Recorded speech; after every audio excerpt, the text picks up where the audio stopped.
అబ్దుల్ కలాం సేవా సమితి కార్యాలయంలో జరిగిన ప్రత్యేక కార్యక్రమంలో సేవా సమితి అధ్యక్షులు షేక్ పాషావలి గారి ఆధ్వర్యంలో రచయిత షేక్ నసీర్ అహ్మద్ రచించిన అల్లూరి సీతారామరాజు స్వాతంత్ర పోరాటంలో సహకరించిన ఫజలుల్లా ఖాన్, షేక్ మదీనా గార్ల ప్రముఖ పాత్ర అనే పుస్తకాన్ని ఘనంగా ఆవిష్కరించారు.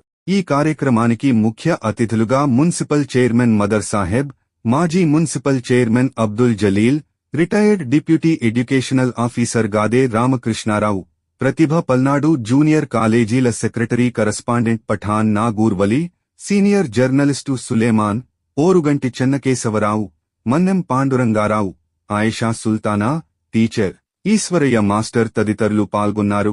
ఈ సందర్భంగా వారు షేక్ నసీర్ అహ్మద్ రచనలను ప్రశంసిస్తూ, ఇటువంటి పరిశోధనాత్మక రచనలు ద్వారా స్వాతంత్ర సమరయోధుల త్యాగాలు, గాథలు నేటి తరాలకు తెలియజేయడం ఎంతో అవసరమని కొనియాడారు. ఈ పుస్తకం చరిత్రలో మరుగునపడిన మహానీయుల పాత్రను వెలుగులోకి తీసుకువస్తుందని అభిప్రాయపడ్డారు.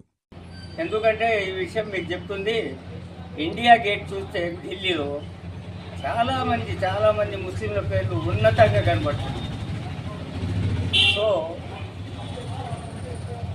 ఈ ముస్లింల ఆవశ్యకతను క్లియర్గా భావితరాలకు చెప్పాలనే సదుద్దేశంతో రచయిత ఈ పుస్తకాన్ని ప్రీవియస్ ఎన్నో పుస్తకాలు రచించారు.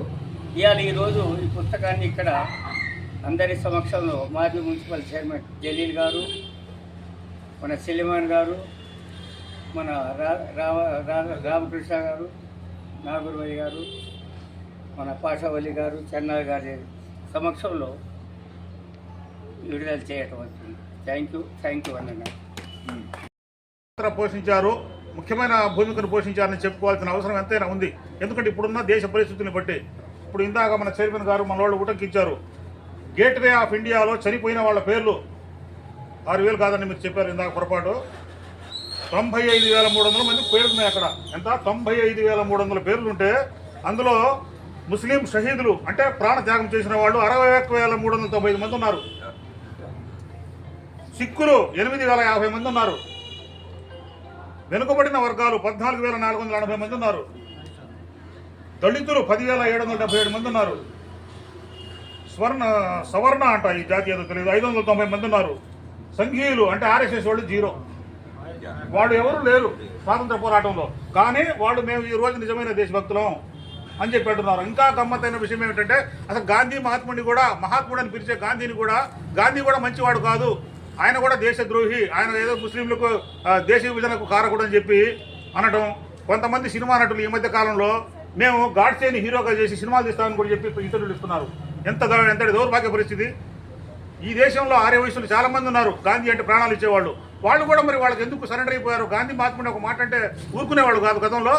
గాంధీని విలన్గా చేసి గాడ్సేని హీరోగా చేసి సినిమా తీస్తామన్నా కూడా ఒక్కరు నోరు విప్పి మాట్లాడే దాంట్లో మరి ఈ దేశం ఎడిపోతుందో ఏం చేస్తుందో. జలియన్ వాలాబాగ్ ఉదంతం జరిగినప్పుడు దయ్యర్ అనే ఎస్పీ ఎంతో మందిని కాల్చి చంపడం జరిగింది.